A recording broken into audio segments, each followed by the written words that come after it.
les ténèbres se dispersent au son de ta voix, Seigneur, au son de ta voix, au son de ta voix, l'ennemi s'enfuit. Alors, une église bâtie sur Christ. Alors, c'est notre dernier culte de 2024. Qui ne savait pas que c'est le dernier culte de 2024? Nous, on est déjà en 2025. Amen. Oui. Moi, je dis toujours, l'année ne se prépare pas à la fin de l'année. L'année se prépare au début de l'année. L'année suivante se prépare au début de l'année. C'est les résolutions que tu vas prendre qui vont déterminer 2025. Hein, souvent, on se voit bonté, tous les bontés, tous les tétés. On finit les bontés, l'année est toujours pareil. C'est les résolutions que tu vas prendre en 2024 qui vont tracer 2025. C'est une réalité. Amen. Donc, normalement, en ce moment, tu dois être déjà en 2025, tu es en train de penser à 2026. Amen. Est-ce qu'il y a des hommes spirituels ici? Si tu es là, fais comme ça. Un homme spirituel, est-ce qu'il y a un homme spirituel ici? Si ton voisin ne fait pas ça, les suspects. Les hommes spirituels, ils sont en avance. Un homme spirituel est un homme qui est en avance. Il y a des choses avec le Seigneur qui me surprennent pas. Il y a des choses que Dieu fait, ça te surprend, mais il y en a qui ça ne te surprend pas. Vous savez pourquoi? Parce que Dieu prend la peine de t'avertir d'abord. Lorsqu'il s'agissait de donner des signes concernant la fin des temps, Jésus a dit quelque chose. Est-ce que vous vous rappelez un peu? Il a dit une phrase très importante. Quand il a fini d'expliquer aux apôtres qu'est-ce qui va arriver, il dit, je vous dis ces choses-là afin que lorsqu'elles vont arriver, pour que vous ne soyez pas étonnés. Il est en train de dire simplement qu'un homme spirituel, ce n'est pas tout qui l'étonne. Si toi, tout t'étonne, tu as toujours l'air surpris, toujours étonné, ce n'est pas Jésus qui t'étonne, mais c'est toi-même qui es étonné comme ça. Toujours tu es surpris. Ça veut dire que quelque part, spirituellement, tu as un retard.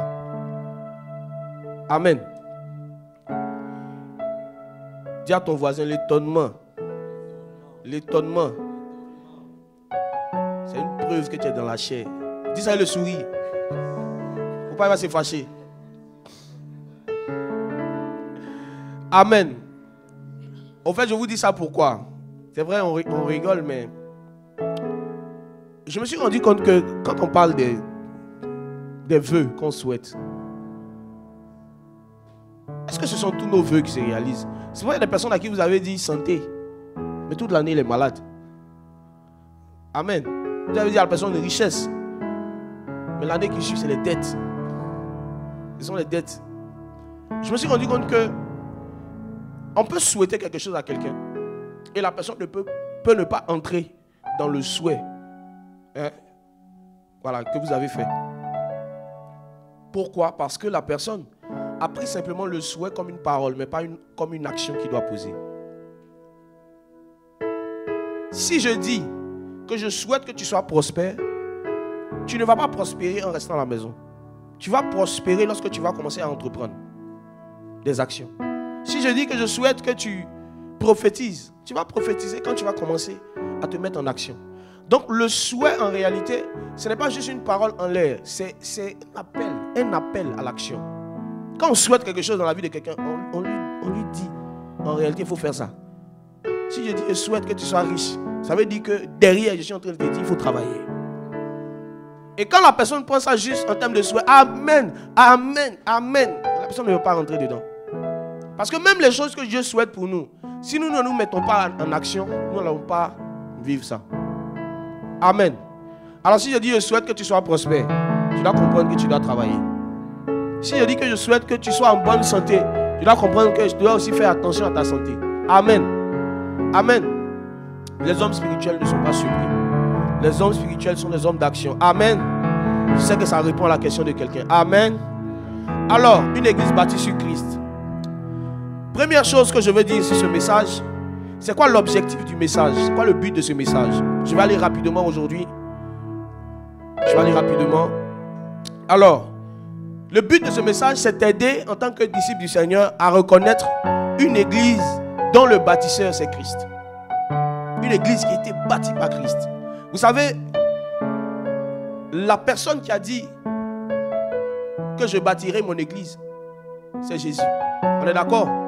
Donc l'église est censée être bâtie par Dieu, mais est censée aussi être bâtie sur lui. Il est le bâtisseur, il est le commencement, il est aussi la fin. Amen. Ok. Donc ce Dieu-là, en réalité, n'a pas dit que le pasteur Kouadio va bâtir son église. C'est pas ce qu'il a dit. Hein? Il n'a pas dit que, je sais pas, le frère, donne-moi un nom gabonais, un nom de famille gabonais là. Hein? Obama. Il n'a pas dit que le prophète Obama va bâtir son église. Donne-moi un nom camerounais. Il faut que tout le monde soit dedans. Hein? Eundo, voilà. Il n'a pas dit que le docteur Eundo va bâtir son église. Il dit je bâtirai mon église. Amen. Alors lorsqu'il dit je bâtirai mon église, il veut dire que c'est mon église. C'est-à-dire que même quand on dit l'église du pasteur tant, c'est un abus de langage. C'est l'église de Jésus-Christ. L'église appartient à Jésus-Christ. Maintenant, il y a des gens aussi qui ont dit que l'église s'appelle Jésus-Christ. Vous connaissez l'église, on dit église de Jésus-Christ. On va là-bas souvent, il n'y a pas Christ là-bas.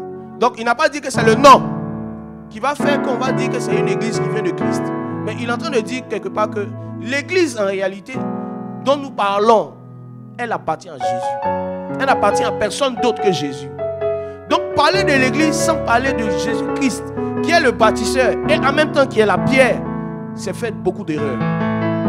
Non, on va vous parler de l'église, on va vous expliquer que vous voyez à l'origine, il y avait ça, il y avait le temps romain, le temps gréco-romain, ils ont fait des conciles. Tu n'es pas en train de me parler de l'église. Dis à ton voisin, tu n'es pas en train de me parler de l'église. Parler de l'église, c'est parler de Jésus. Amen. Il est le commencement, c'est moi qui bâtis. Je pose la première pierre. Et puis c'est moi qui achève. Donc ça te permet de reconnaître une église qui a été bâtie par Jésus. Parce que lorsqu'une église n'a pas été bâtie par Jésus, vous allez voir le nom de Jésus sur l'enseigne de l'église. Mais quand vous allez entrer, Jésus n'est pas là-bas. Oui. Il y a des endroits où on appelle église. Quand tu entres, tu te demandes. Tu te dis, mais c'est vrai, le monde, ils sont mauvais, mais ici, ils sont très, très, très, très mauvais. Tu as l'impression que c'est une concentration de méchantes personnes qui sont là. Et ce qui fait que d'autres disent, bon, attends, moi je suis parti à l'église, donc vraiment les pasteurs ne sont pas bien. Donc toi tu mets tout le monde dans le même sac. C'est comme si on te dit, tous les gens d'une ethnie dont le nom commence par une lettre de l'alphabet sont palabreux. Et puis toi tu dis, mais une fois que tu vois quelqu'un qui est comme ça, c'est qu'il est palabreux. Et souvent il y a des gens qui agissent comme ça. Non, quand quelqu'un dit qu'il est prophète, prophète. Il se rappelle du prophète qu'il avait escroqué 20 000. Il dit, je vais prier pour toi. Donne-moi les 20 000 d'abord. Je prierai pour toi. Donc, dès qu'il entend prophète quelque part, il se dit, mais c'est quoi ça là? Je me rappelle, il y a un frère qui est venu ici à un de nos cultes. Et bon, on te dit que c'est une église et tout ça. Et le berger de l'église s'appelle prophète Samuel Canon. Donc, il s'est dit que le prophète là, quand il va venir, il va commencer à faire numéro de téléphone. Papa. Donc il vient et c'est un enseignement. Moi-même je ne savais pas. Au moment où on s'en rend compte, il est au sol ici. Et il me dit après que, en fait, ce bleu qui s'est prosterné là, c'est parce qu'il a été désillusionné. Il s'est dit, mais comment un prophète peut enseigner la parole comme ça? Il dit, frère, c'est pas parce qu'on nous appelle tous poissons. Il y a tilapia à côté, il y a baleine. Amen. Alors, c'est pas parce que tu as été désillusionné par un pasteur que tous les hommes de Dieu sont les mêmes. Oui. C'est pas parce que tu partais dans une église où les gens se réunissaient dans un endroit où ils n'étaient pas climatisés que ça veut dire ce que ça veut dire. Amen. Il y a des gens aussi comme ça. Quand ils viennent à l'église, qu'il n'y a pas la climatisation. Ici, là. Est-ce qu'on a besoin de climatisation? Amen. Alors, ça te permet de reconnaître une église qui vient de Dieu. Pourquoi je dis ça? Parce qu'il y a des gens qui choisissent l'église à laquelle ils vont appartenir seulement parce que c'est beau, c'est bien fait, c'est ordonné. Ce n'est pas une mauvaise chose. Mais quand on parle de l'église, on parle de Jésus-Christ. S'il n'y a pas Jésus quelque part, il ne faut pas y aller. Même s'il y a la climatisation, même si on te donne l'argent chaque fin du mois, il y a des gens qui choisissent l'église parce qu'on leur a dit qu'on est là-bas, là. On donne à manger, hein. Il y a à manger chaque dimanche, on fait agapé. Cette église-là. Et puis le bissap de la... On dit, mais qu'est-ce que tu as retenu du culte? Il dit, mais le bissap de la femme du pasteur est doux. C'est pas pour ça que tu dois choisir une église. Tu dois choisir une église parce que Christ est là. Parce que si c'est Christ que tu cherches, lorsque les hommes ne vont pas se comporter comme Christ, tu ne vas pas dire, bon, je ne vais plus à l'église. Tu vas aller chercher un autre endroit où il y a Christ. Parce que ce que tu cherches, c'est Jésus. Amen. Amen. Alors, une église bâtie sur Christ. Dis avec moi, une église bâtie sur Christ. Alors, la deuxième raison pour laquelle le Seigneur nous a permis de prendre ce thème, c'est de donner aux disciples un amour fort pour l'église. Un amour fort pour l'église. C'est-à-dire que après ce message, tu dois aimer l'église. Si après ce message, tu n'aimes pas l'église, c'est que tu n'as pas bien compris. C'est que tu n'as pas bien compris. Tu dois aimer l'église. Vous savez, on a pour habitude de dire que servir Dieu, ce n'est pas servir un homme. Mais ce n'est pas vrai. Ce n'est pas vrai. Servir Dieu, c'est servir les hommes. Dans un sens, c'est servir les hommes. Pierre, après avoir régné le Seigneur, a une conversation avec Jésus. Une conversation que la Bible a bien voulu nous relater. Jésus lui dit à Pierre, est-ce que tu m'aimes? Oui, Seigneur, je t'aime. Paie mes brebis. Est-ce que tu m'aimes? Oui, Seigneur, je t'aime. Paie mes agneaux. Jésus est en train de dire à Pierre que, en réalité, si tu veux vraiment me montrer que tu m'aimes, il faut t'occuper de mes enfants. Donc, pour Pierre, servir Dieu, ce sera le fait de simplement s'occuper des âmes que Dieu lui a données. Alors ne sois jamais complexé quand on te dit que non, on ne te voit pas faire des programmes dehors. Parce qu'il faut montrer que tu sers Dieu. Montre que tu aimes ton Dieu. Montre que tu aimes ton Dieu. Mais montrer que tu aimes Dieu est en fonction de l'appel à laquelle le Seigneur te prédestine. Si le Seigneur te dit qu'en ce moment, ta manière pour toi de l'aimer, c'est de servir les autres, c'est de chanter, c'est de faire la caméra. Si tu viens prêcher, frère, tu n'es pas en train de servir Dieu. Tu n'es pas en train de le servir. Parce que servir Dieu, c'est servir les hommes. Je vous dis la vérité. Plusieurs ont pensé que non, tu sais, non, moi, je ne regarde pas Dieu. C'est devant Dieu seulement que je m'agenouille. Mais les fiançailles t'ont trahi.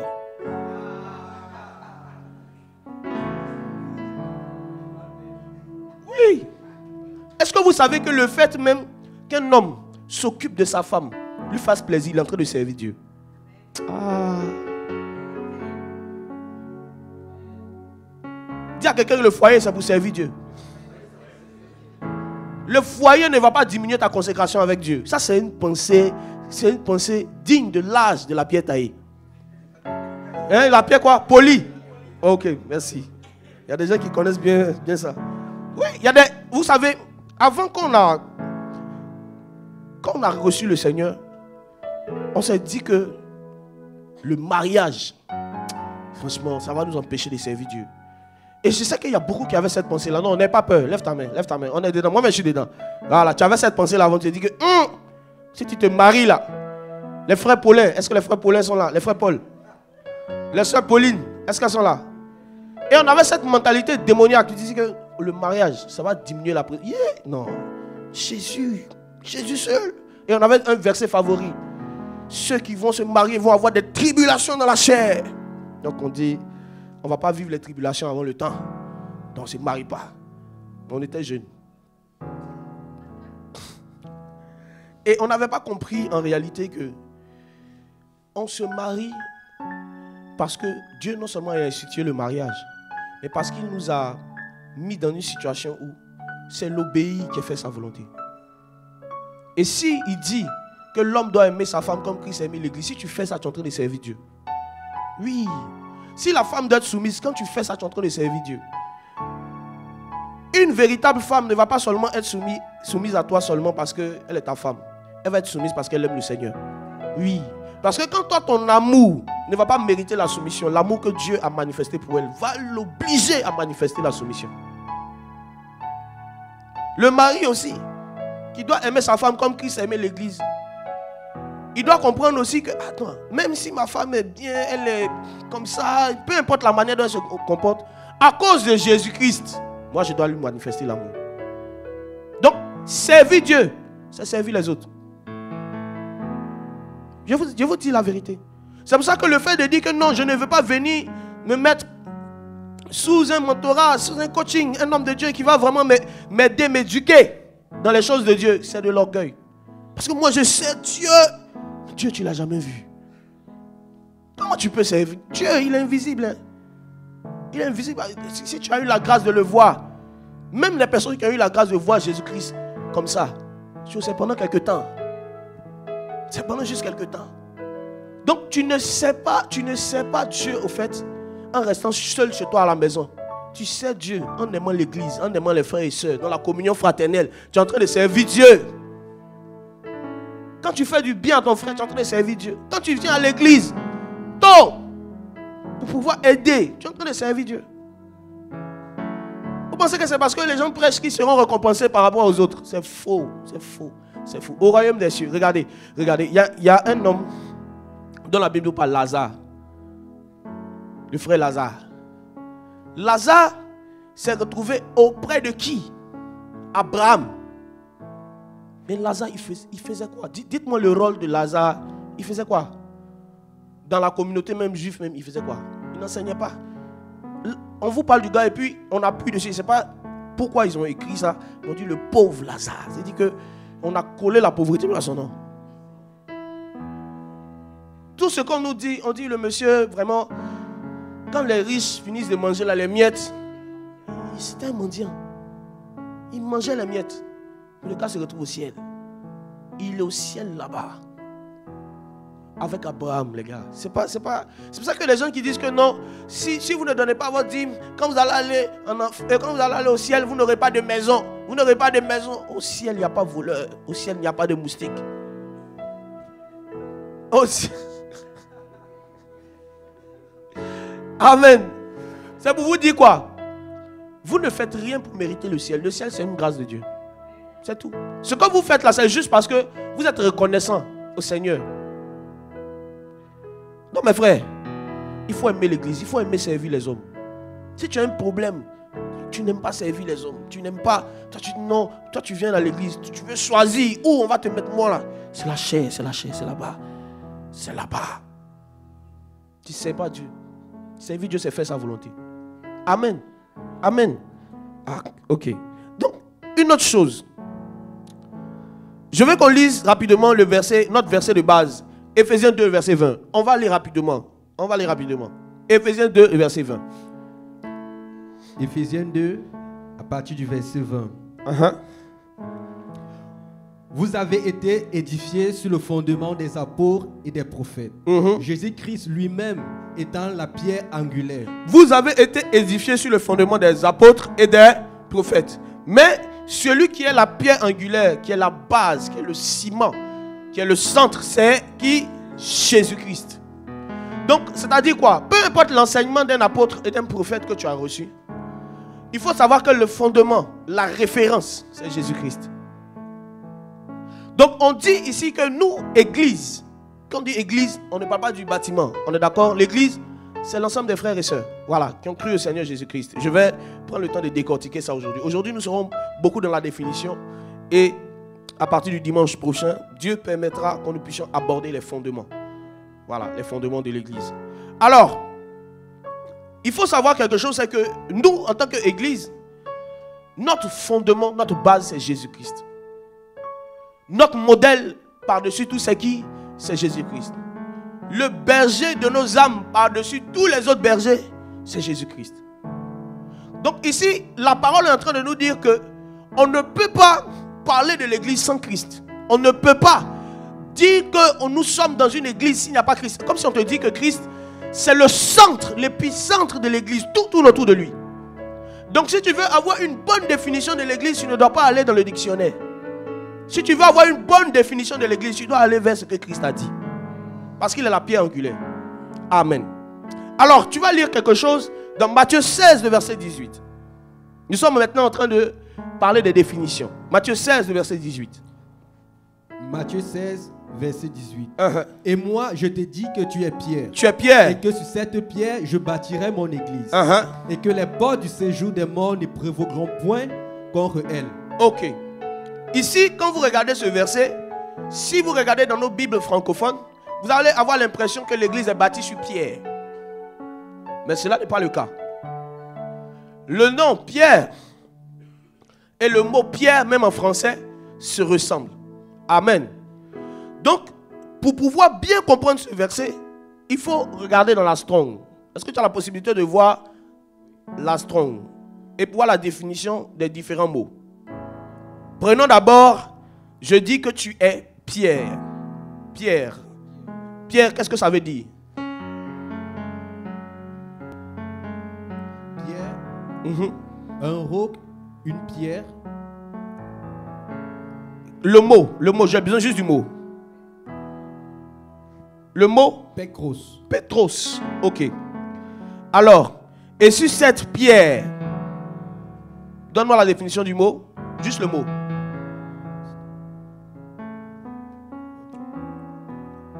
Petra. Pécra. Ok. Donc, il y a Petros, c'est ça? Et il y a Petra. Ok. Donc, il faut savoir qu'il y a le nom Petros. Et il y a la pierre Petra. Amen. Donc, il dit, tu es Pierre. Et sur cette pierre, c'est comme s'il disait, c'est comme si là, on avait un petit caillou. Et je dis, tu t'appelles Pierre.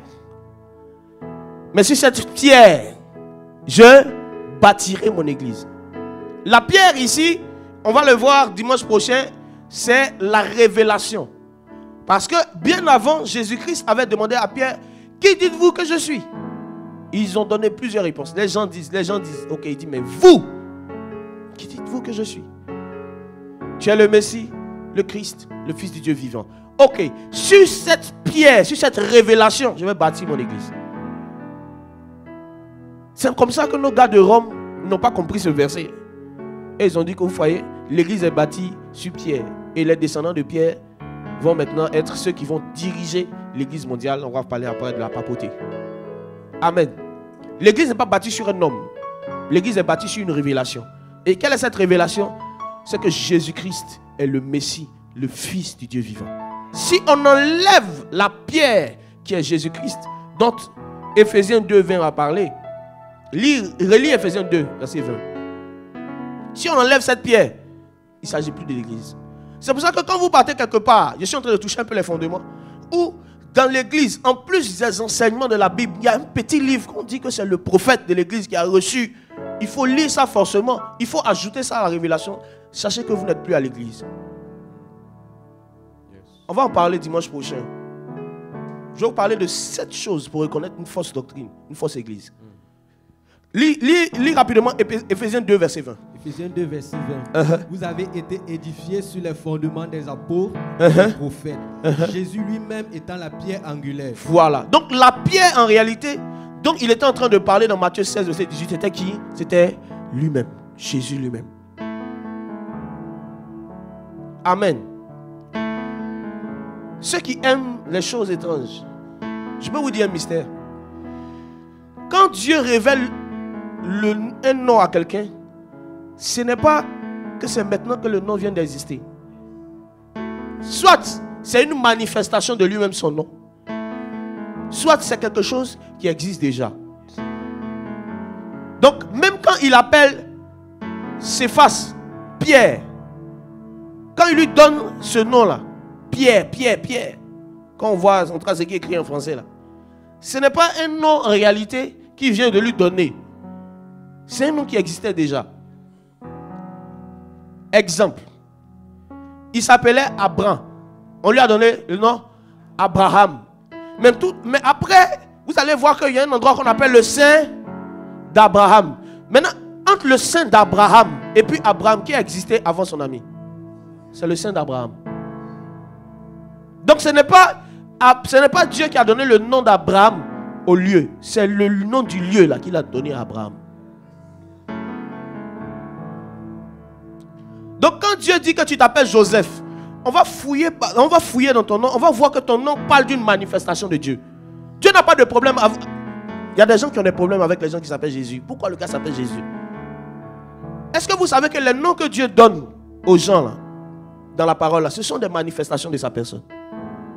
Donc ne soyez pas scandalisés par ça. Seulement que s'il s'appelle Jésus, il n'a qu'à bien se comporter aussi. Amen. Parce qu'il y a des gens qui s'appellent Gabriel. Mais ce n'est pas des anges gardiens. C'est des voleurs.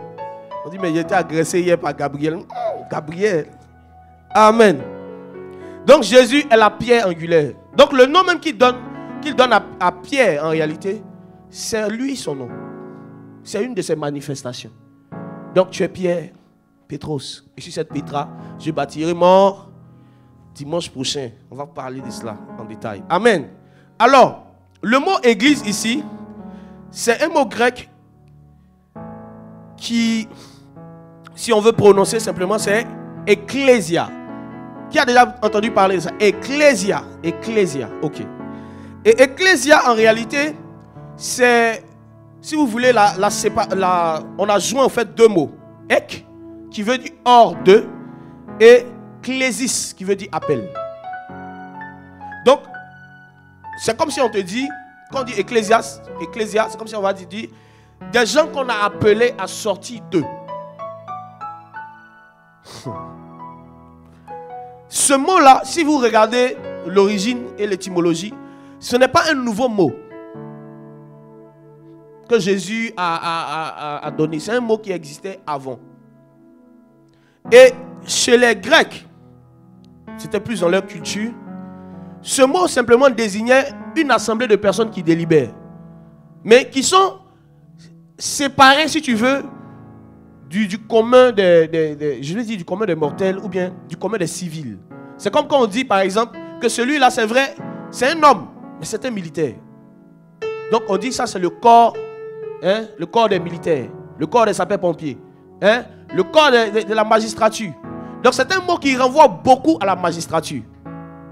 C'est un mot qui renvoie beaucoup à une assemblée. Amen. Donc on dit qu'en réalité l'église, ce sont des hommes, oui, mais que Dieu a appelés, qui ont reçu l'appel de Dieu. Et cet appel-là, c'est quoi? Sortez du péché, sortez de l'iniquité et venez faire quoi? Communier ensemble. Dans l'église, il y a cette notion d'appel à sortir. Mais il y a cette notion aussi de communion. Donc, en d'autres termes, l'église biblique, c'est simplement l'assemblée de ceux qui ont répondu à l'appel du Seigneur et qui se trouvent dans une communion fraternelle, régulière et étroite. Jésus-Christ, quand il parle de l'église, il ne parle pas d'une seule personne.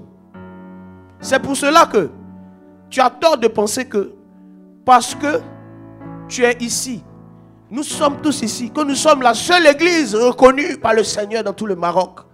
Tu as tort. Oui. Élie pensait qu'il était le seul prophète qui n'avait pas fléchi les genoux devant Baal. Le Seigneur va lui dire, écoute, il y en a d'autres. Ne pense pas que tu es seul. Donc nous ne sommes pas la seule église reconnue, authentifiée par le visa du Saint-Esprit dans ce pays. Non. Il y a d'autres chrétiens. Il y a d'autres personnes que Dieu connaît. Peut-être que toi tu ne connais pas. Des personnes qui sont semblables à cet homme qui était en train de chasser les démons. Pendant que les disciples aussi, eux aussi étaient en train de chasser les démons. Il dit, Seigneur, nous on l'a empêché parce qu'il n'est pas avec nous. Mais Jésus le connaissait. Amen. Donc, l'église, c'est plusieurs personnes qui ont reçu l'appel. Amen. Donc, une seule personne dans un endroit ne peut pas être l'église. On est d'accord, non? Tu ne peux pas dire non, moi seul dans ma maison, je suis l'église. Non, non, non, non, non. Avec mon lit, mon matelas, ma télé, tout ça, on est là, on est l'église. Non, tu n'es pas l'église. L'église, la Bible dit que c'est là où 2 ou 3 sont rassemblés en son nom qu'il est présent. Amen. Alors, il y a 2 notions ici que vous pouvez voir. Mais je vais juste résumer la définition pour que vous puissiez noter. L'église, c'est l'ensemble de ceux qui ont répondu à l'appel du salut et qui vivent dans une régulière et étroite communion fraternelle. Ces 2 mots sont importants. La régularité, l'étroiteté qui veut parler de l'intimité. Donc tu ne peux pas dire que tu fais partie de l'église Si tu ne partages pas du temps avec d'autres frères, tu ne fais pas partie de l'église. Il y a des gens comme ça. On dit l'église The Voice of Fire, Casablanca. Il vient aujourd'hui dimanche. Les autres dimanches, il ne vient pas. Tu demandes pourquoi? Aucune explication. Il n'y a rien. Bon, aujourd'hui, je n'avais pas envie de venir. Mais quand Dieu va te compter là, il va compter le nombre de dimanches où tu n'étais pas là. Il va dire que lui là, il ne fait pas partie de l'église de Casablanca. Pourquoi? Parce qu'il n'est pas dans la communion. C'est pour cela que c'est très très dangereux dans une église. On va le voir dimanche prochain. Où on dit à quelqu'un, parce qu'il a péché, on l'a mis sous discipline, personne ne doit le saluer. C'est comme si vous l'enlevez de l'église. Vous laissez communier presque.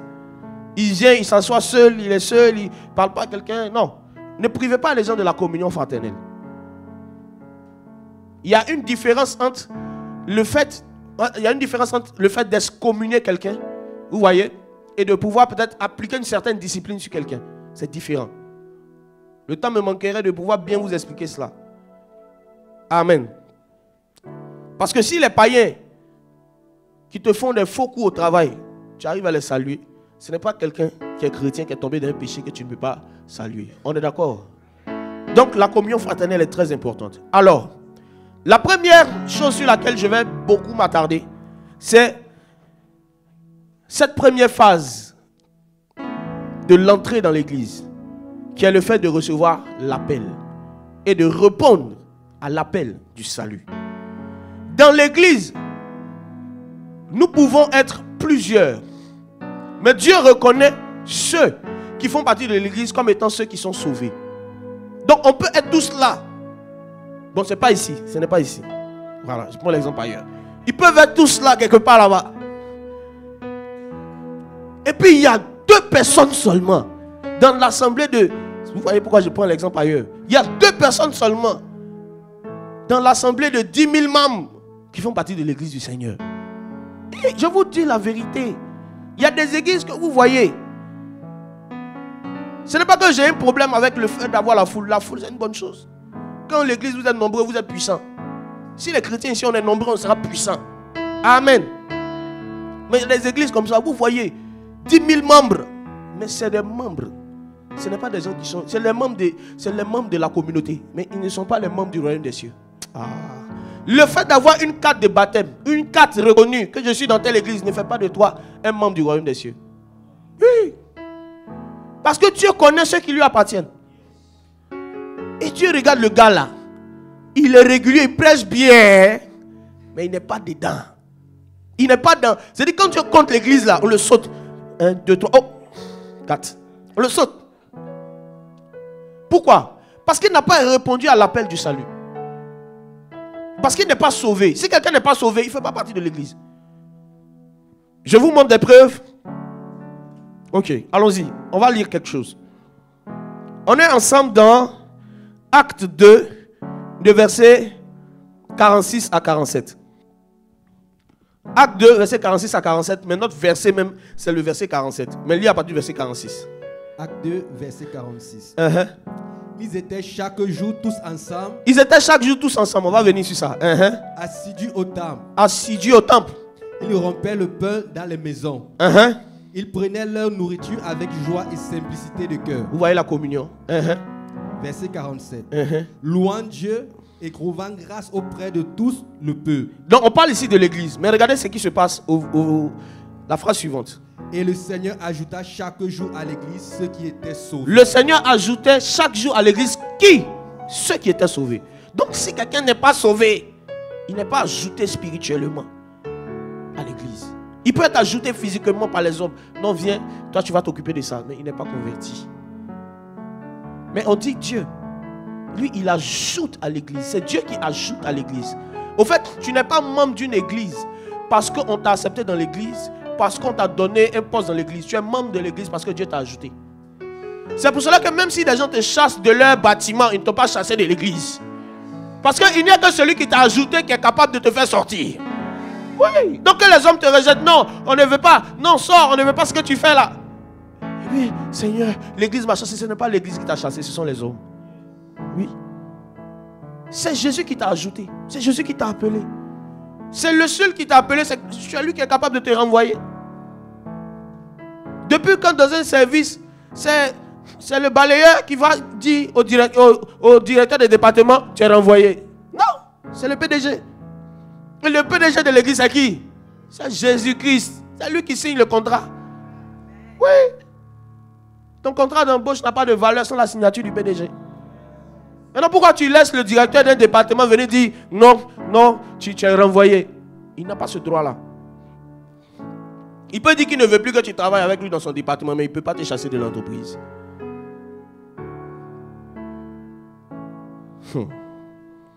Je suis en train de parler à quelqu'un ici. Le rejet que tu vis, parce qu'un groupe de personnes qu'on appelle l'église t'ont rejeté, ça ne veut pas dire que Jésus t'a rejeté. Ça ne veut pas dire que Jésus t'a rejeté. Regardez même Jésus. Arrivé un moment, il ne pouvait même plus venir prêcher dans la synagogue. Parce que les gens voulaient le tuer. Amen. Mais Dieu le connaissait. Dis à ton voisin, Dieu me connaît. Même si les hommes me rejettent, Dieu me connaît. Dieu me connaît. Même si tu ne m'aimes pas, dis ça avec le sourire. Même si tu ne m'aimes pas, Dieu me connaît. Amen. Amen. Alors, regardez quelque chose. Quand on parle ici de sauver, ça veut dire qu'autrefois, nous étions quoi? Esclaves. Et nous vivons selon nos passions. Mais lorsque nous acceptons le Seigneur Jésus, nous choisissons de suivre ses commandements. Vous voyez? En nous soumettant à lui totalement. Les sauvés, ce sont des personnes comme ça, qui ont décidé de ne plus vivre selon leur passion, selon leurs désirs, mais qui ont décidé de vivre selon la volonté de Dieu et de lui être entièrement soumis. Oui. Donc, il est possible que quelqu'un puisse être présent à chaque culte. Je veux vraiment que vous compreniez ça. Et il n'obéit pas à ces deux principes-là. Il n'a pas renoncé à ses désirs et à ses passions, et il n'est pas soumis au Seigneur entièrement. Oui. Quelqu'un peut être présent à chaque culte. Quelqu'un même peut être la personne la plus dévouée. Mais spirituellement, la personne n'a pas décidé de laisser ses passions. C'est-à-dire que quand la personne finit le dimanche, l'enseignement qu'on a donné là, c'est rentré ici. C'est sorti à Gagnoua, c'est parti quelque part là-bas. Parti dans un coin là-bas. Et puis la personne vit sa vie. Lundi, il vit comme il veut. Mardi, il vit comme il veut. Et mercredi, tout. Et dimanche, il s'appelle Saint-Joseph. On l'appelait Joe le dangereux. Mais quand le dimanche arrive, il s'appelle Saint-Joseph. Il n'est pas de l'église. C'est pour cela que vous n'avez pas... Vous devez savoir quelque chose. Vous devez vous attendre à ce que Dieu vous dise que vous êtes de lui. Avant que les hommes vous disent que vous êtes de lui. Vous devez vous attendre à ça. Est-ce que Dieu vous reconnaît? Est-ce que Dieu vous reconnaît parmi les soumis? Les hommes qui sont soumis à lui. Les hommes qui marchent selon sa parole. Amen. Ok. Alors regardez, on va lire un autre verset. Jean 8, verset 32 à 34. Ça va? Le rythme, ça va? Ok. Jean 8, verset 32 à 34. Jean 8, à partir du verset 32. Voici encore une image des personnes qui sont sauvées. Vous connaîtrez la vérité et la vérité vous affranchira. Ils lui répondirent, nous sommes la postérité d'Abraham. Et nous ne fûmes jamais esclaves de personne comme tu le dis. Vous deviendrez libres. En vérité, je vous le dis. Je vous le dis. Leur répliqua Jésus. Quiconque se livre au péché est esclave du péché. Quiconque se livre au péché, il est quoi? Esclave du péché. Donc, celui qui connaît Jésus-Christ, Jésus va le délivrer premièrement de l'esclavage du péché. Les sauvés que Dieu ajoute à l'église, c'est ceux qui ont réussi à avoir une victoire par le Saint-Esprit sur le péché. Si tu n'as jamais expérimenté une victoire sur un péché qui te dominait avant que tu ne dises que je suis converti, ta conversion est douteuse. Oui. Tu volais avant. Avant, tu volais 5 francs. Depuis que tu es converti, tu voles 10 000. Et tu dis que tu es converti. Hey! Fais attention. Personne ne te blague. Que personne ne vous... Non, depuis que j'ai connu Jésus, là, mes démons là se sont réveillés. Tu n'as pas connu Jésus. Parce que Jésus va te rendre libre. La preuve que tu appartiens au royaume des cieux, en fait, c'est la liberté. Je suis citoyen du royaume des cieux parce que j'arrive à dominer sur le péché. Dominer. Tu reçois la grâce de dominer. La force de dominer. Donc, une autre chose. Parlons de ceux qui sont sauvés. On va lire encore un verset, Jean 10, verset 1 à 2. Tous ces versets-là, notez-les. Amen. Regardez, Jean 10, verset 1 à 2. Jean 10, verset 1. Jésus à Jérusalem pendant la fête de la dédicace. Discours. Jean 10, hein? Jean 10, verset 1. En vérité, je vous le dis. Celui qui n'entrera pas par la porte dans la bergerie, mais qui y monte par ailleurs, est un brigand. Est un voleur, est un brigand. Maintenant, qui est à la porte? Ça, c'est Jésus qui dit. Hein? Qui est à la porte? Non, dis ça bien. Jésus. Jésus-Christ à la porte. Yes. Donc, il y a des gens qui peuvent entrer dans la bergerie, qui peuvent entrer dans l'église, mais pas par la porte, mais par la fenêtre. Et ils disent qu'ils appartiennent à la bergerie. Attends, toi-même ta propre maison, imaginez, vous voyez, comme quelque part, j'ai vu ça ici au Maroc, des propriétaires de maisons qui entrent chez eux, on est sur le même bâtiment, le gars, il regarde, il guette, avant de rentrer dans sa maison. J'ai failli réveiller mon côté ivoirien, il a dit, voleur! Et puis quand il allait... Quand il allait dire c'est moi, il dit mais pourquoi tu te caches? Parce que tu sais pourquoi tu te caches. On doit se voir. Par rapport à ce que tu as fait dans la maison, on doit se voir. Mais tu te caches pour rentrer. Donc, si vous voyez quelqu'un qui vient devant une maison et qui veut rentrer par la fenêtre, vous allez vous dire qu'il n'est pas propriétaire de la maison ou il n'est pas membre de la maison. Donc, il y a une seule porte pour rentrer dans le royaume des cieux. Dis avec moi une seule porte. Une seule porte pour rentrer dans l'église. Dis avec moi une seule porte. Jésus-Christ. Si tu es rentré par la porte de... Si tu viens dans notre église, il y a mariage là-bas, il y a onction de mariage. Tu vas entrer par la fenêtre. L'onction de mariage, c'est la fenêtre. Hein? Tu vas entrer. Tu vas voir que tous ceux qui sont venus après toi se marient. Tu te maries pas. Tu te dis quoi? C'est que la fête de Jésus ça. Tu sors. Mais tu sors aussi par la fenêtre. Parce que tu n'es pas rentré par la porte. Si tu décides d'appartenir à Jésus ou à une église, parce qu'on t'a dit que là-bas, il y a onction de voiture, les gens ont voiture là-bas. Ce n'est pas une bonne porte. Ce n'est pas une bonne porte. Dire que Jésus-Christ est la porte d'entrée dans l'église, ça veut dire que le message qui t'a introduit dans l'église, c'est le message du salut. C'est parce que tu as été sauvé que tu es rentré. Ce n'est pas parce que tu venais chercher les femmes que tu es rentré. Ce n'est pas parce que tu venais chercher onction de voiture que tu es rentré. Onction de prospérité, on dit tu viens là, tous tes problèmes seront réglés. Mais quand tu viens, c'est là que tes problèmes commencent. Pierre était un simple pêcheur. Un pêcheur de poissons. Arrivé un moment, les pharisiens veulent finir le gars. On dit, arrivé un moment, il arrête Jésus. Jésus, vraiment, moi je vais te dire la vérité. On te suit, on a tout laissé. Hein? On a tout laissé. Il faut me dire en même temps, si je dois retourner, je vais retourner. Qu'est-ce qu'on gagne? Et Jésus va lui dire, mon gars, Jésus va lui parler. Personne ne laisse père et mère. Mais c'est pas tout de suite que Pierre a eu ça. Hein? On est d'accord? Il s'est dit, bon, c'est toi qui as les paroles de la vie. Tu parles bien. La suivi. Donc il se peut que tu puisses venir à l'église parce que tu veux qu'on règle tes problèmes. Maintenant tu viens, c'est là que tes problèmes commencent.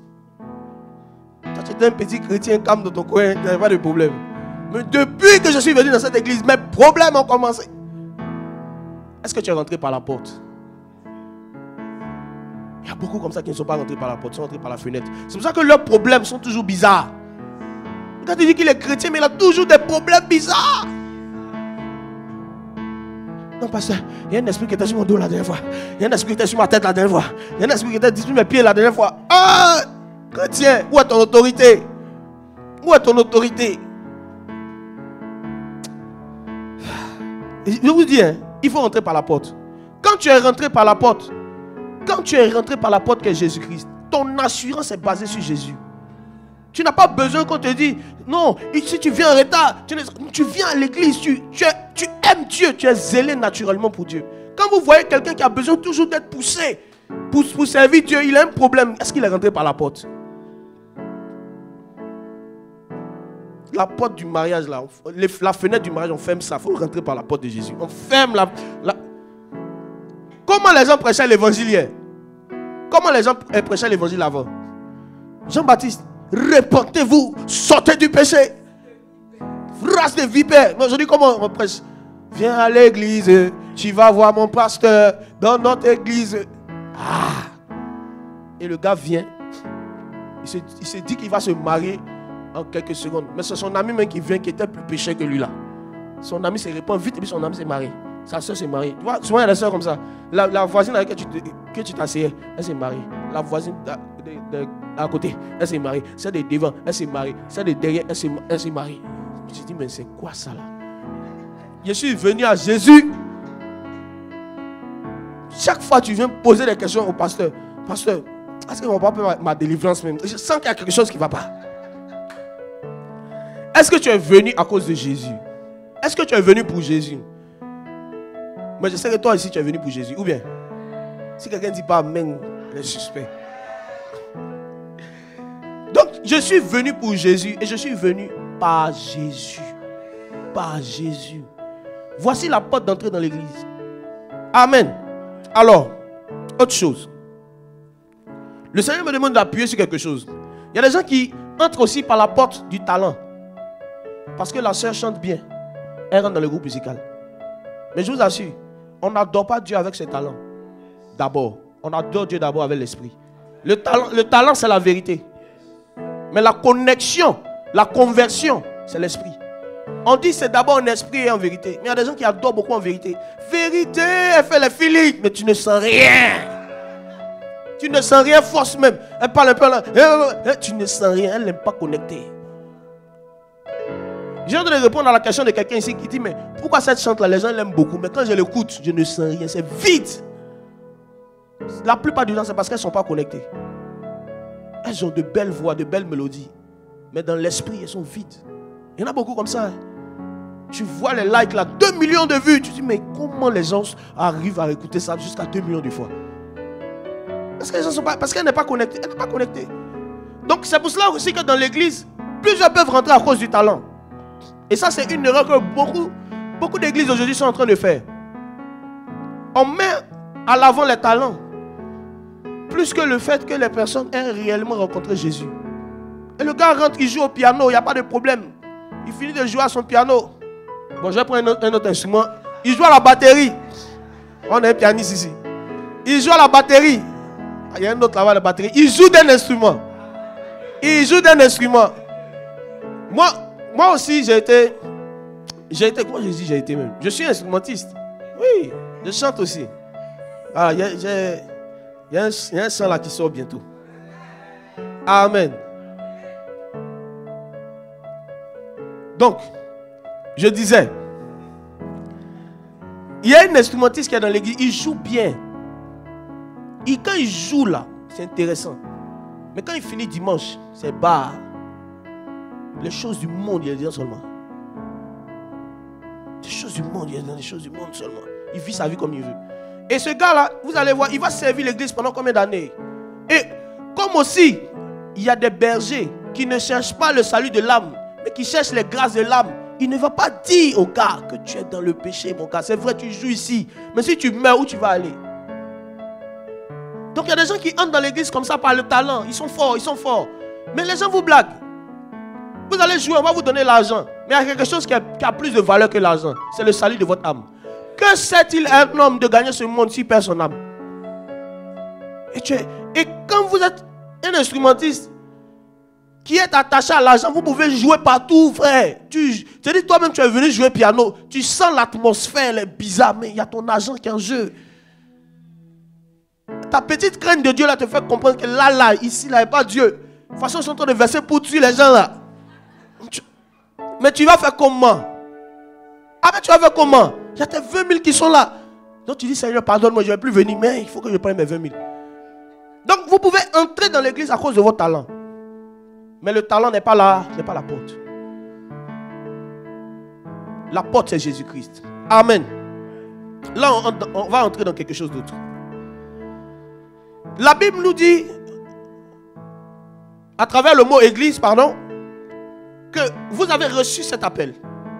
Vous voyez? Et vous devez maintenant vivre en communion. Dis avec moi la communion. Moi, j'ai peur des disciples Élie. Des disciples de Jésus Élie. Vous voyez, les gens qui sont toujours seuls, toujours sur la montagne, toujours en jeûne, toujours en retraite, toujours seuls. Dieu m'a dit, je les ai surnommés dans mon message, les chrétiens isolants.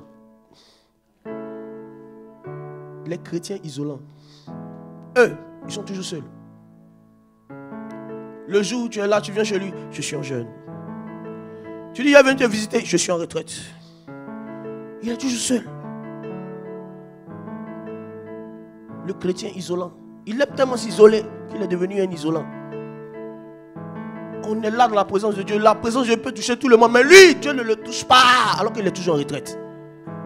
Il est isolant. C'est-à-dire que le courant ne passe pas par lui. Le courant ne peut pas le toucher. Parce qu'il aime beaucoup. Vous savez, ces gens de chrétiens font très peur. Parce que quand ils tombent, personne ne sait. Quand ils chutent, personne ne sait. Quand ils ont des défauts, personne ne sait. Il est seul. Sa télé ne peut pas lui dire qu'il a un problème. Avec la masturbation, sa télé ne peut pas lui dire ça. Donc il y a des chrétiens qui sont toujours seuls. 3 jours de jeûne, 2 semaines de prière. Jamais avec les frères, mais toujours en retraite. Mais quand tu regardes leur vie, tu te demandes à la retraite là, c'est Dieu qui les a appelés ou bien c'est eux-mêmes qui se sont appelés à la retraite? Parce que tu as l'impression qu'ils sont partis, ils n'ont rien reçu. Les chrétiens isolants. Dis, je ne suis pas un chrétien isolant au nom de Jésus. Si quelqu'un ne dit pas, il est suspect. Amen. Il y a des chrétiens qu'on appelle les chrétiens isolants. Mais pourtant, quand vous regardez la Bible, les disciples étaient toujours ensemble. Les chrétiens qui n'aiment pas se réunir à l'église, ils trouvent qu'il va se réveiller tôt, c'est compliqué. Il s'est dit que le diable lui prête des arguments pour ne pas qu'il puisse venir avec ses frères et sœurs. Que Dieu te délivre de cet esprit-là au nom de Jésus. On laisse l'hiver, viens à l'église. Jésus, ce n'est pas le Dieu de l'été, c'est le Dieu de l'hiver. C'est lui-même qui a envoyé l'hiver pour voir si tu l'aimes. C'est pour ça qu'il y a des personnes, quand c'est l'hiver, ils ne viennent pas à l'église. Pourquoi tu n'es pas venu? Il faisait trop froid. Tu vas expérimenter la chaleur de l'enfer. Tu vas savoir s'il fait froid. Amen. Lisons ensemble Marc 3, verset 13 à 14. Marc 3, verset 13 à 14. Marc 3, à partir du verset 13. Il monta ensuite sur la montagne. Il appela ceux qu'il voulut et il vit auprès de lui. Ok. Il établit 12 pour les avoir avec lui. Jésus-Christ a fait quoi? Vous voyez ici les deux notions de l'église. Il a appelé ceux qu'il voulut. Yes. Et ceux qu'il voulut vinrent auprès de lui. Yes. L'église, ecclésia, ils ont reçu l'appel. Sortez de vos choses dans lesquelles vous êtes là. Sortez, venez avec moi. Maintenant, regardez la deuxième chose, verset 14. Il établit 12 pour les avoir avec lui. Donc, il n'a pas juste lancé l'appel. Il est resté avec eux. La plupart des chrétiens qui, lorsqu'elles commencent à marcher avec le Seigneur, ces personnes qui commencent à marcher avec le Seigneur, qui tombent régulièrement, c'est des chrétiens qui entendent la parole de Dieu, entendent l'appel de Dieu, mais ne demeurent pas avec les disciples. Quand quelqu'un accepte Jésus, quand quelqu'un veut marcher avec Jésus, il doit être au milieu des saints. Je vous assure. Quelqu'un qui a accepté Jésus réellement, il doit demeurer au milieu des saints. Surtout même dans les débuts de ta conversion. Sinon toujours. Parce que la plupart des gens, même les nouveaux convertis à qui vous annoncez l'évangile, c'est pour ça que j'ai un problème avec le fait de annoncer l'évangile aux gens et ne pas faire de suivi. Quand c'est possible. Voilà, parce que si tu es peut-être en voyage, tu es dans l'avion, tu as parlé de Jésus à quelqu'un, tu peux ne pas forcément faire le suivi parce que vous ne partez pas dans la même direction. Mais tu peux quand même lui recommander un endroit où il doit partir grandir dans le Seigneur. Mais quand quelqu'un accepte Jésus et qu'il n'appartient pas à une famille, c'est dangereux. C'est très dangereux. Tu dis que tu appartiens à Jésus, mais pourquoi tu ne viens pas à l'église? En tout cas, on va se parler aujourd'hui. Pourquoi tu ne viens pas à l'église?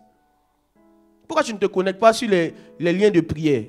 Toi, tu ne te connectes jamais. Tu n'informes personne. Tu vas mourir seul. Et qui pourra t'aider? Personne. La Bible dit que 2 valent mieux qu'un. Parce que si l'autre tombe, son ami pourra le relever. Les célibataires, soyez bénis. 2 valent mieux qu'un. Non, le mariage, c'est une bénédiction. Oui. Ah. Le fait que tu es chrétien et que tu es le seul chrétien dans un pays, ta vie sera difficile. Non, il y a beaucoup de chrétiens ici au Maroc, le Seigneur m'a révélé cela, qui prient dans leur maison, qui sont seuls à la maison, qui regardent les cultes en ligne. Culte en ligne, mais tu es dans le culte en ligne. Le problème avec le culte en ligne, c'est que ton caractère ne peut pas être aiguisé. Tu ne peux pas savoir si tu as un problème, la rancune. Mais tu ne peux pas en vouloir à quelqu'un qui est juste derrière la télé. Donc les chrétiens qui font beaucoup, qui n'ont pas de communion fraternelle, ils ne grandissent pas dans le caractère. Oui. C'est pour ça que quand ils viennent à l'église et qu'ils voient des comportements, ils disent, c'est pour ça que je veux rester à la maison. Non, c'est pour ça même que tu dois être là. Parce que tu dois être confronté au contraire de ton caractère pour voir si tu as la capacité de garder ton caractère malgré ce qui se passe. Oui. Tu es humble, oui. Mais c'est parce que tu n'es pas tombé devant quelqu'un qui est orgueilleux. Il y a des orgueils qui ressuscitent l'orgueil. L'orgueil que tu as enterré. Tu as envie de dire, Seigneur, donne-moi 2 minutes seulement. 2 minutes. Je vais porter un peu l'habit du vieil homme. Mais ces caractères-là, tu vas les développer lorsque tu seras en communauté. Vous savez, la plupart des hommes qui se trouvent parfaits ou des femmes qui se trouvent parfaites, c'est parce qu'elles sont seules. C'est parce qu'elles sont seules. Quand tu es seul, tu ne vois pas tes défauts. Parce qu'il n'y a personne qui est derrière toi pour regarder ton dos pour te dire. Sans le miroir, tu ne peux pas savoir qu'il y a un problème au niveau de ton dos. Donc c'est quand tu vas, c'est pour ça que le mariage est une bonne chose. Amen. 2026, vraiment, 2025, il faut qu'on ait beaucoup de mariages. Oui. Le mariage, ça perfectionne. Oui, c'est ton mari qui va te dire que, toi tu pensais que tu pensais que tu gardais secret là. C'est ton mari qui va te dire que tu ne gardes pas secret. Ce que tu as dit la dernière fois, tu allais dire. Mais tu étais seul, à qui tu vas aller raconter? Amen. Donc il les a appelés et puis il demeurait avec eux. Amen. Regardez quelque chose. Ça c'était Jésus. On va avancer encore. Regardez maintenant les disciples avant l'effusion du Saint-Esprit. Donc Jésus demeurait à ses disciples. Maintenant regardez les disciples. Quand Jésus-Christ est parti, regardez quelque chose. Christ, shift. Vas-y. Lis avec moi Acte 2, le verset 1. Acte 2, le verset 1. Acte 2, verset 1. Le jour de la Pentecôte, ils étaient tous ensemble dans le même lieu. Le jour de la Pentecôte, ils étaient où? Tous ensemble dans le même lieu. Tous ensemble. Tu n'as pas compris. Tous ensemble. Dans le même lieu. Dans le même lieu. Ils étaient tous ensemble dans le même lieu. Verset 2. Verset 2. Tout à coup, il vint du ciel un bruit comme celui d'un vent impétueux. Il y a un bruit qui a commencé à venir du ciel. Et il remplit toute la maison où ils étaient assis. Non, il a rempli dehors. Non. Dans les rues. Non. Dans les villes. Non. Où ça? Dans la maison où ils étaient assis. Dans la maison où ils étaient assis. Yes. Vas-y. Comment?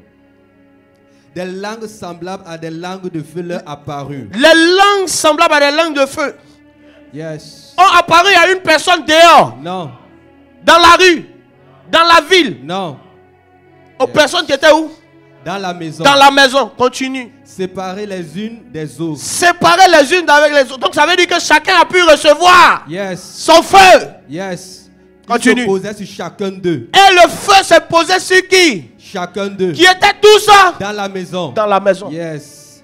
Et ils furent tous remplis du Saint-Esprit. Attends, il y a quelqu'un, c'est une seule personne qui a été remplie du Saint-Esprit? Non. Ils furent tous remplis du Saint-Esprit.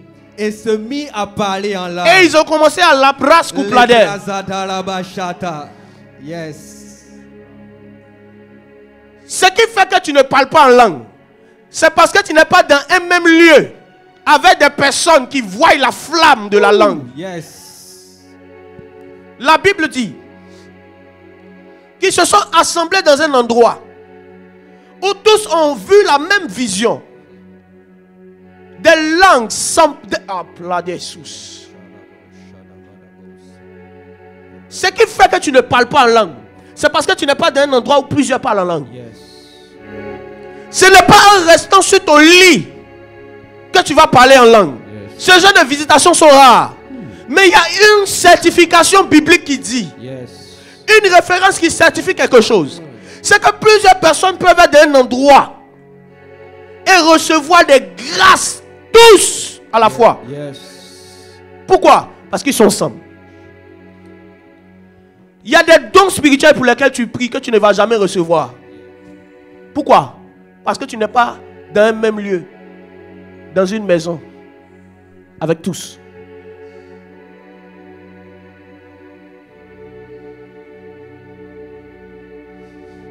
Des langues semblables à des langues de feu leur apparut séparées les unes des autres et se posaient sur chacun d'eux. Chacun a reçu sa dose parce qu'ils étaient tous ensemble. Certaines personnes manquent des visitations du Saint-Esprit parce qu'elles s'isolent régulièrement.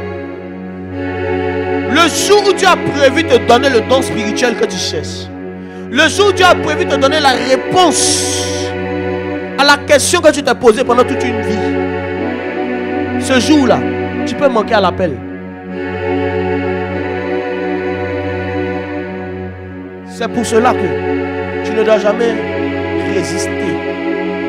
résister à la parole de Dieu qui te dit, réunis-toi dans une église, réunis-toi avec des personnes, sois quelque part. Pourquoi? Parce que quand Dieu va venir te visiter, il faut que tu sois là. Il y a des personnes qui ont reçu une grâce, pas parce qu'elles ont prié par rapport à ça. Elles ont reçu une grâce parce que pendant que Dieu passait pour visiter, elles étaient là. Elles étaient au bon moment, à la bonne adresse. Des chrétiens qui s'isolent sont des chrétiens qui vont manquer de dons spirituels, qui vont manquer d'orientation, qui vont manquer de puissance. Pourquoi? Parce que lorsque Dieu vient visiter une église, ils ne sont pas là.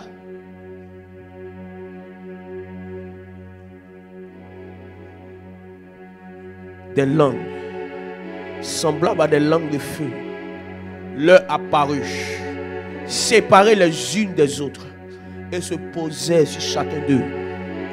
Moi je crois en quelque chose, c'est que l'église que nous sommes, on pourra compter au bout des doigts les hommes qui ne parlent pas en langue.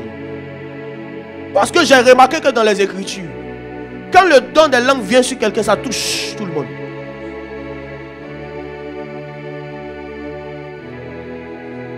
Peu importe la grâce qui te manque, peu importe l'onction qui te manque, peu importe la visitation de l'esprit qui te manque, juste le fait que tu sois ici, le Seigneur va te toucher.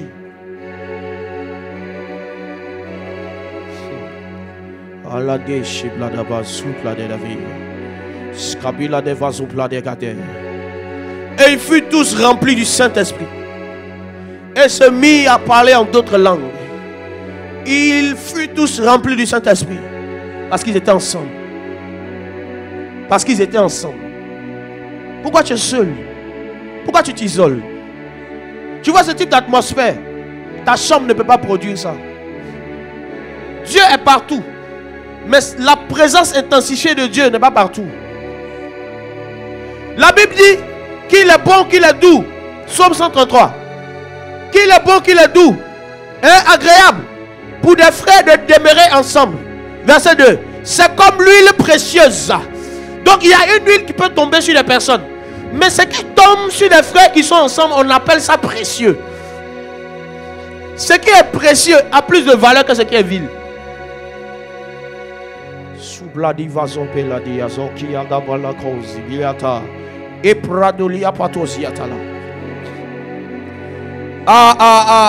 J'aime la parole. Et ils furent tous remplis du Saint-Esprit et se mit à Pladeka. Est-ce que tu peux parler en langue un peu? Et il se mit à parler en d'autres langues. Si tu ne parles pas en langue, reste juste tranquille. L'esprit va commencer à prendre ta langue. Il faut te disposer juste.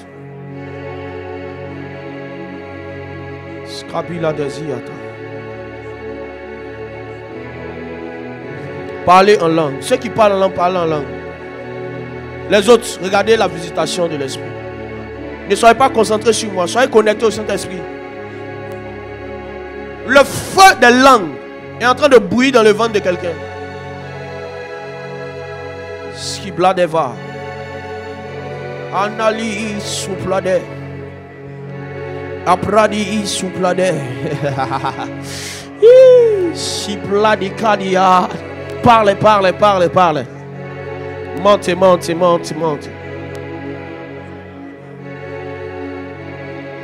Tu vas tenir la main de ton voisin. Qui parle en langue ou pas. Si vous parlez en langue ensemble. Mais tiens la main de ton voisin. S'il y a quelqu'un à côté de toi qui ne parle pas en langue, le pasteur n'aura pas besoin de le toucher. La puissance de Dieu va le toucher au travers de toi. Randu souplade. Ipradik adome. Et kandu souplade. Et qui mande librusu. Et pladidubia. Faites attention, aujourd'hui tu seras le protocole de ton ami. Parce que la puissance de Dieu va passer par toi pour le toucher. Faites attention. Intensification. Monte. Si pladi. Il n'a dit à deux. Et les mots. Shadadadada. Et radadobli kabe. Radablo de bladikaya. Ipraduk labidade. Skiplade skupade. Skiplade blo sopladi. E mandale bradodi sadelade. Skipladi dado sadidiade.